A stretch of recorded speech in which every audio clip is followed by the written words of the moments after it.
नमस्कार। सत्यार्थ न्यूज में आपका स्वागत है। आगरा के सिविल एनक्लेव तक हवाई यात्रियों को सुविधाजनक पहुंच सहज बनाए जाने के लिए यात्री सुविधा लाउंज प्रतीक्षालय का संचालन शुरू हो जाने के साथ ही अब देश भर में जहां जहां भी नागरिक हवाई सेवाओं के लिए वायुसेना परिसरों में हवाई अड्डे संचालित हैं, गेटों के आसपास प्रतीक्षालय बन सकेंगे। यह जानकारी देते हुए सिविल सोसाइटी ऑफ आगरा के जनरल सेक्रेटरी अनिल शर्मा ने बताया कि वायुसेना मुख्यालय से पत्राचार के क्रम में दी गई। सिविल सोसाइटी ऑफ आगरा के द्वारा वायुसेना मुख्यालय नई दिल्ली से वायुसेना के खेरिया एयरपोर्ट आगरा के परिसर में बनकर खड़े यात्री सुविधा लाउंज को संचालित करने के लिए अनुमति दिए जाने के लिए अनुरोध किया जाता है। 7 करोड़ की लागत से बनकर 1 साल से अधिक की अवधि में खड़े इस लाउंज को संचालित करने में वायुसेना की अनुमति न मिलना प्रचारित था। वायुसेना की ओर से दी गई आधिकारिक जानकारी AIRHOQ 17701/131 OPSATS-BM डेटेड 3 जनवरी 2025 में कहा गया कि उसके द्वारा कभी भी लाउंज शुरू करने पर आपत्ति नहीं जताई जाएगी।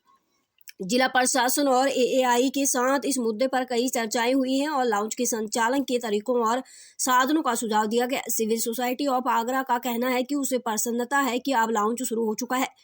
उसकी क्षतिग्रस्त स्थिति में सुधार कर प्रोटोकॉल के अनुरूप केंद्रीय मंत्री प्रो SP सिंह ने उद्घाटन करवाया जा चुका है। उम्मीद की जानी चाहिए कि उत्तर भारत के राज्यों में जहां जहां भी वायुसेना परिसरों का उपयोग नागरिक उड्डयन सेवा के लिए हो रहा है, वायुसेना के अपने परिसरों के उपयोग अनुमति की नीति के अनुरूप यात्री प्रतीक्षालय बनाए जाएंगे।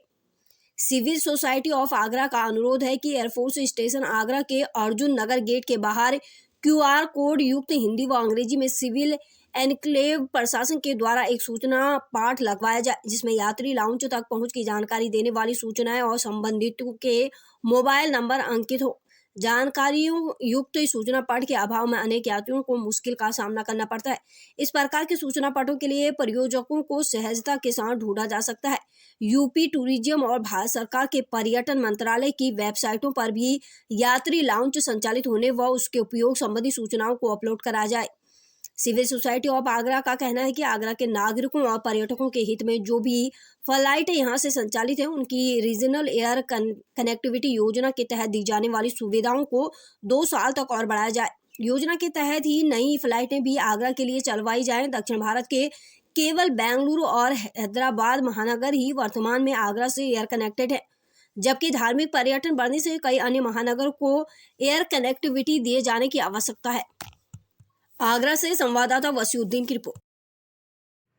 नमस्कार, मैं Anil Sharma, secretary civil society of Agra. हम बताना चाहेंगे कि जो अर्जुन नगर गेट पे विजिटर लाउंज बना हुआ था और जिसमें प्रचलित किया जा रहा था, कहा जा रहा था कि इंडियन एयरफोर्स ने उसको रोका हुआ है, वो परमिशन नहीं दे रहे हैं। लेकिन हमको अभी एक लेटर जो हमने लिखा था उसका जवाब हमारे को मिला है इंडियन एयरफोर्स से। उन्होंने ये कहा है कि हमने कभी नहीं रोका और ना हम रोकेंगे। आगे आने जितने भी ऐसी सिचुएशन होगी जहाँ पे विजिटर लाउंज बनाए जाएंगे, उनको हम परमिशन देते हैं। हमने एयरपोर्ट अथॉरिटी और आगरा के एडमिनिस्ट्रेशन को कुछ सुझाव दिए थे, उसके हिसाब से उनको कार्य करना था। लेकिन अब खुशी की बात यह है कि प्रोटोकॉल में मिनिस्टर साहब ने इसका इनॉग्रेशन कर दिया है और हमें उम्मीद है कि मिनिस्टर साहब ने वो सब चीज़ें देख ली होंगी जो वहाँ पे विजिटर लाउंज टूटा हुआ है। और हम आगे ये भी बताना चाहेंगे कि हम निवेदन करते हैं एयरपोर्ट अथॉरिटी ऑफ इंडिया और आगरा एडमिनिस्ट्रेशन से कि QR कोड बनाया जाए, जिसमें सारा प्रोटोकॉल के विजिटर लाउंज तक कैसे जाना है, इंग्लिश में, हिंदी में और बाकी लैंग्वेज में उसको रखा जाए। ये वेबसाइट्स पे प्रचारित किया जाए। दूसरा, जो अर्जुन नगर गेट है वहाँ पे साइन लगाकर ये सारी चीज़ें QR कोड देके जो पैसेंजर्स हैं उनको बताया जाए, क्योंकि ये एक बहुत अच्छी पहल है जिससे जो टूरिस्ट हैं उनको फ़ायदा मिलेगा।